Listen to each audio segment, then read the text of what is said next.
call me crazy, but I am going to blame the 2 early 80s movies, Weird Science and War Games.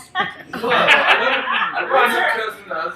But so here's why I blame them. Here's why I blame them. Because before those movies came out, the percent of women who were the percent of computer scientists who were women was a little over 30%.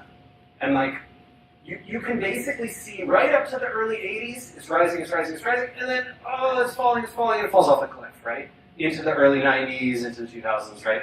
And only now it's like barely recovering, right? And now it's 12, 15%, right? And growing from like 9% or something in the mid-2000s there. So my theory is that basically it's a representational problem. If you only see people like this doing this activity, you think only people like this can do this. Right? I remember, just a super salient like that.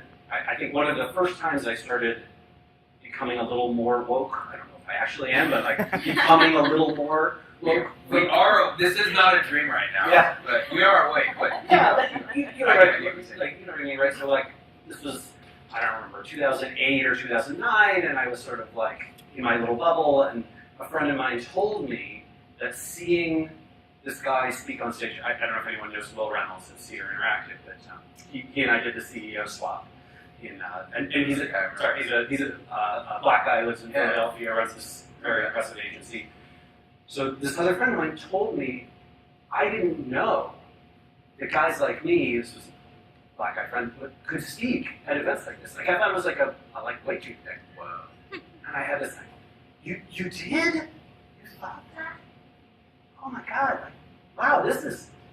No wonder there's no women speakers in this. Like, right? Because I've been going to events for years. It's like, God, it's so weird that it's like all dudes up here. But so those kinds of things. I think a lot of that is just representation, pure and simple.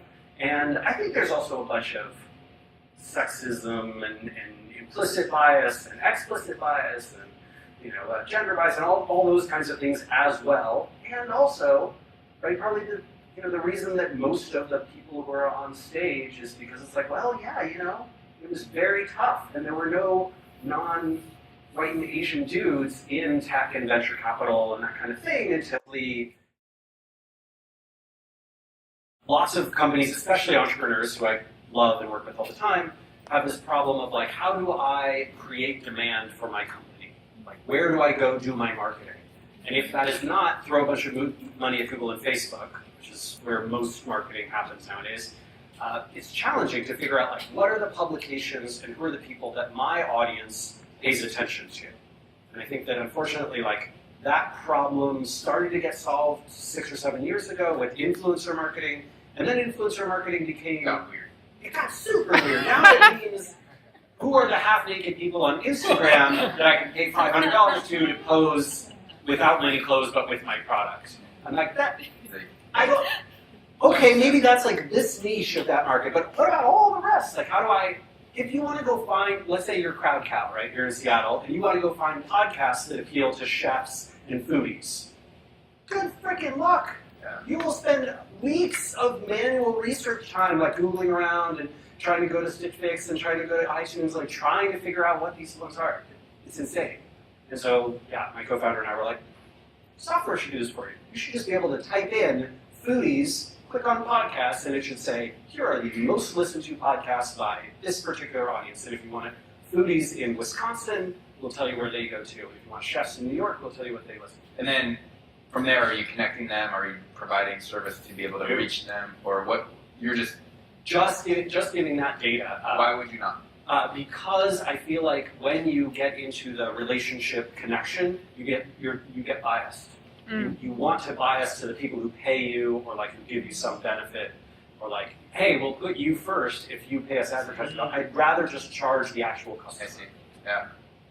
And I think this is interesting. I mean, we talked about this before, but I'm interested in it, and I think this is the next evolution of influencer marketing in the sense or like PR, right? So well, you're bringing more data and accessibility to companies than entrepreneurs that are trying to like, look, yeah, we just need to know who do we market to.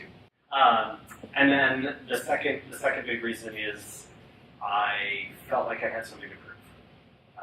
So I have a little bit of a chip on my shoulder, and I want to build this company in this particular way, right? Without raising venture, without having these insane hours, but still have a remarkable outcome. And I think that both of those are possible. I think that balance is possible, and I think we need, just like we've been talking about representation and a bunch of other things, I think this is one area where potentially I can contribute to representation of, you don't need to work crazy hours. You can get a bunch of sleep. For You can have a life outside of this, and you don't have to raise venture, and you can still build something that is quite nice.